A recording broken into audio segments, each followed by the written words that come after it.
윤석열 대통령이 6월 29일에서 30일 스페인에서 열리는 나토 정상회의에 참석하기로 했습니다.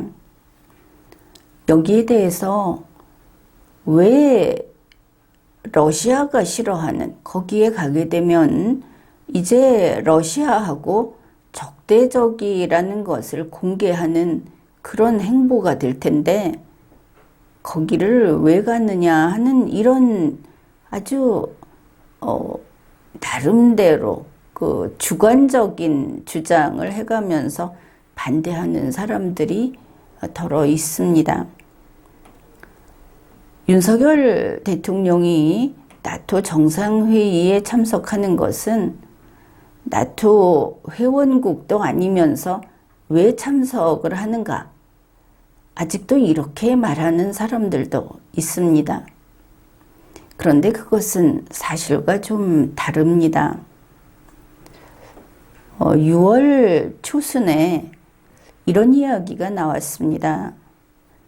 윤석열 대통령이 나토 정상회의에 참석하게 되면 그것을 두고 나토에서 한국에 대해서 여러 가지 그 의미 있는 발언을 해줄 것이다.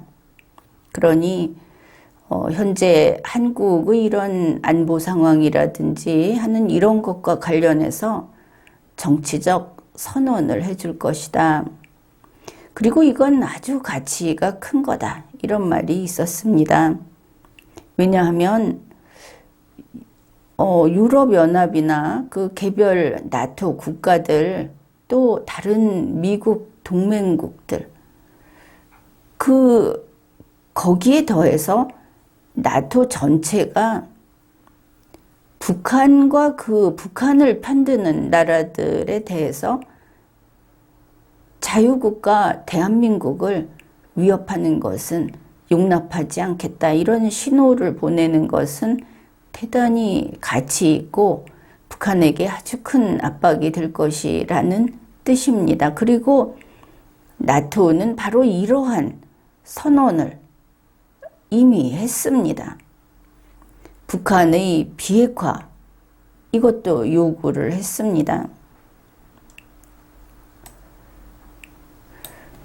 그리고 이제 미국 측에서는 윤석열 대통령이 나토 정상회의에 감으로써 나토가 미국과 좀 더 긴밀해지는 것을 기대하고 있는 것으로도 보입니다.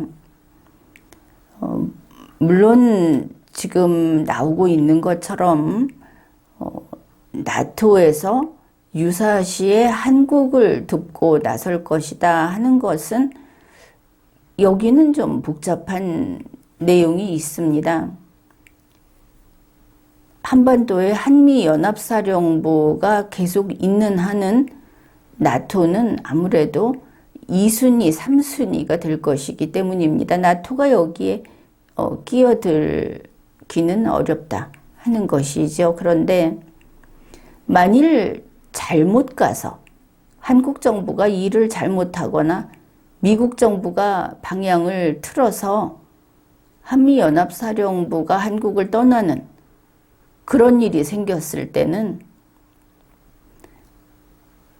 그렇다고 해서 나토가 바로 와서 도와줄 리도 없지만 그래도 얼굴 정도는 익혀둘 필요는 있다. 과연 그런 일까지 생길 것인가?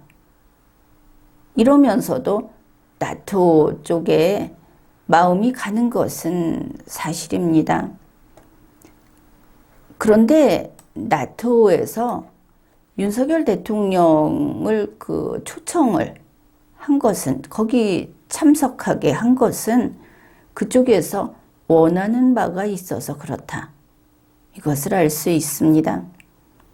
그러니까 한국이 자체적으로 개발하는 그 군사체계, 그러니까 비무장지대에서 쓰는 로봇, 한때는 이거 살인 로봇이라고 대단히 비난을 받았던 것입니다. 이것을 한국이 개발한 이 로봇을 현재 나토 동부 쪽에서 적대국하고 국경을 맞댄 이런 나라들에서 이거를 쓸 수 있다.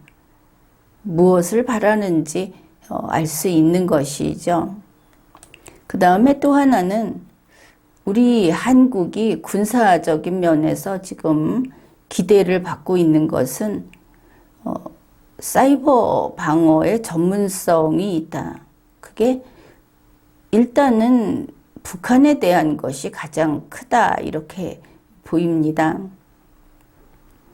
그래서 우크라이나 전쟁하고 관련해서도 한국이 와서 뭔가 이런 장점을 가지고 지원을 하든지 힘을 그쪽에 쏟아주든지 하는 것을 바래서 이번에 가게 됐다 하는 것을 알 수 있고, 그 다음에 이번에 윤석열 대통령이 우리 한국이 어떻게 거기에 가는가 하면은 한국은 나토 회원국은 아닌데 나토 사이버 방위센터의 정회원이 됐습니다.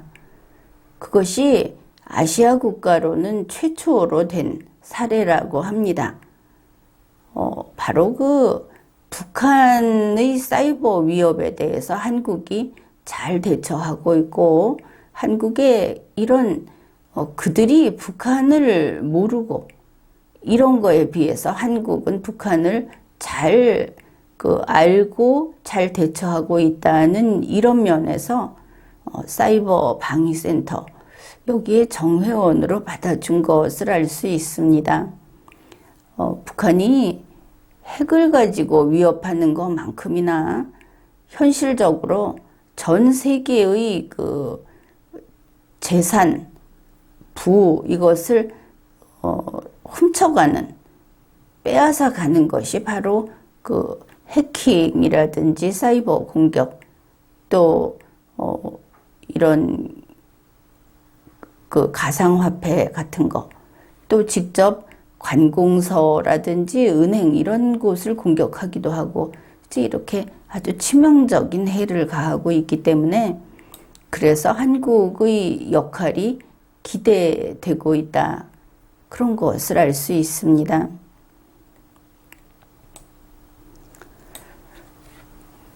그래서 윤석열 대통령이 나토 정상회의에 가는 것은 바로 이러한 어떻게 보면 시대적인 상황적인 이점이 있고 그래서 가게 되는 것인데, 그들이 필요로 해서 인기 있는 사람으로서 가는 것으로 만족해서는 안 되겠죠.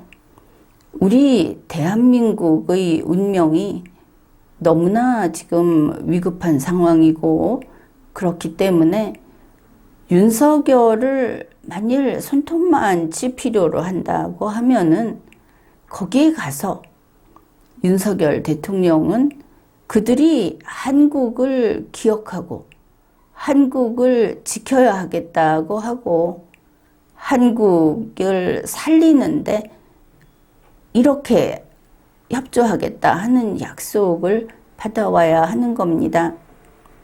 바로 그런 자리에 지금 윤석열 대통령이 간다고 하는데 국내에서는 이것도 합심이 안 돼서 가지 마라 하는 소위 좌파 정치 세력들이 있죠. 윤석열 대통령은 이제 이념의 정체성을 바로 잡아야 합니다. 국가 정체성. 대한민국은 좌파의 나라가 아니다. 지금 끝까지 윤석열을 잡겠다고 하는 것은 좌파들이다. 그들은 수단 방법 가리지 않고 끌어내리려고 하고 있습니다. 우리가 윤석열 대통령이 이것을 잘못한다, 저것을 잘못한다, 이렇게 하면 탄핵당한다 하고 이야기하는 것은 알고 바른 길을 가라고 하는 겁니다.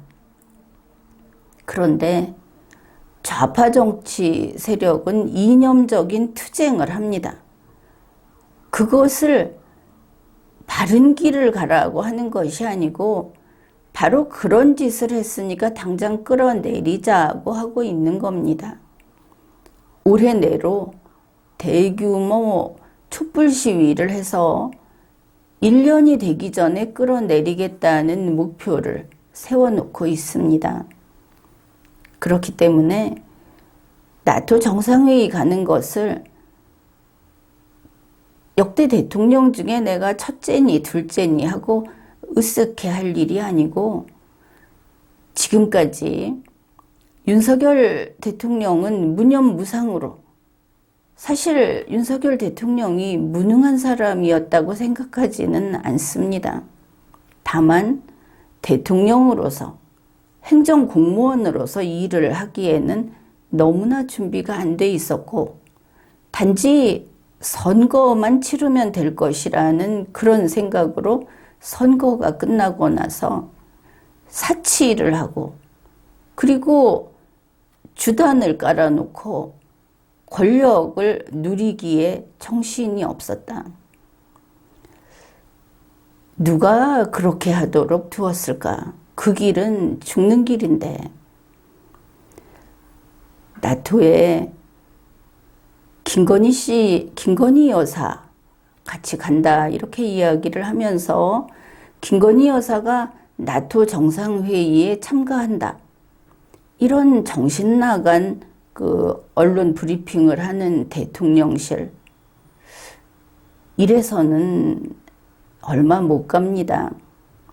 김건희 씨 선거 때 주문했듯이 맨 얼굴에 몸빼바지 입고, 그리고 그 나이 또래의 한국 어머니들, 한국 주부들이 자기를 가꾸는 걸 포기하고 가족을 위해서 살아왔던 그 모습을 한번 직접 경험해 보고, 그리고 앞에 나서지 말고, 김건희 씨는 우리 대한민국의 인재가 아닙니다. 이것은 사실이죠. 이미 언론을 통해서 밝혀진, 법원에 가서 유죄 판결을 받는 것이 아니고 과거의 이력이 이러했고 인간으로서 존중받을 만한 자랑스러운, 귀감이 되는 그런 사회생활을 해오지 못했다. 우리 모두 다 알고 있습니다. 그러나 윤석열의 아내이기 때문에 그래서 여사자를 붙여주는 겁니다. 잘라서 붙이는 것이 아니고, 나토 정상회의에 거기 따라가겠다, 해외여행하겠다. 이거는 윤석열 대통령이 정말 결심을 해야 할 겁니다. 앞으로 1년간 김건희 씨는 언론의 얼굴을 내밀지 마라. 윤석열 대통령은 지금부터라도 대한민국의 정통성이 무엇인지, 대한민국 헌법과 자유민주주의 국가, 대한민국의 74년 이 헌정사, 그걸 내가 받들고 지켜야 하는 그런 공무원이라는 것을 그 영특한 검사, 검찰총장으로 지내온 윤석열이라면 지금이라도 새로 준비하라. 그리고 죽지 말고 살아남아라. 국민들은 이런 마음인 겁니다. 물론 리마요는 윤석열 대통령이 법을 어기면 바로 탄핵하라 하고 이야기를 하겠지만 말입니다. 지금까지 리걸마인드 연구소였습니다.